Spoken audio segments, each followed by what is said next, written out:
قرآن مجید میں جو قسمیں آتی ہیں تو ہم تو قسم کھاتے ہیں کس اعتبار سے؟ کسی عظیم شے کی قسم کھائیں گے، اللہ کی قسم، قرآن کی قسم وغیرہ. لیکن یہ کہ ظاہر بات ہے اللہ تعالیٰ سے عظیم تر تو شے کوئی ہے نہیں. اللہ جب قسم کھاتا ہے تو اس میں عظمت کا پہلو نہیں ہوتا. ہمارے ہاں مفسرین نے اس معاملے میں خام خواہ محنتیں کی ہیں. والتین والزیتون، انجیر اور زیتون پر قسمیں کھائی گئی ہیں، تو اب اس کے حوالے سے انجیر کے خواص کیا ہیں، فوائد کیا ہیں، طبی طور پر کیا اس کے اندر جو ہے وہ مفادات ہیں، فوائد ہیں.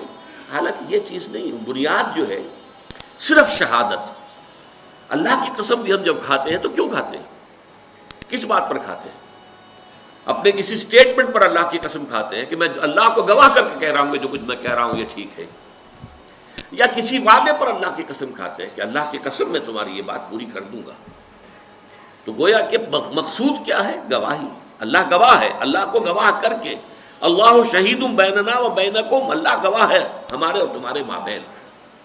تو قرآن مجید میں جو قسمیں اللہ نے کھائی ہیں ان میں مجرد شہادت ہے پیش نظر، اس میں عظمت کا پہلو نہیں ہوتا. اس لیے کہ یہاں قسم کھانے والا عظیم ترین ہے، اس سے عظیم تر تو کوئی شے ہے نہیں. اب زمانے کی گواہی کیا ہے وہ میں آپ سے عرض کر چکا ہوں. پوری انسانی تاریخ کا جو بھی چشمدید گواہ ہے وہ زمانہ ہے. یہ زمانے کی چادر سورہ اعراف کے اندر آپ اس کو دیکھیں گے. پہلے وہ تخلیق آدم وغیرہ کا ذکر ہوا ہے، اس کے بعد قیامت کا ذکر، اور اس کے بعد جو کچھ ہونا ہے جنت والے اور دوزخ والے اور اصحاب الاعراف ان کا قصہ ہے. یہ تو گویا کہ دو انتہائیں ہو گئی، ابتدا انتہا.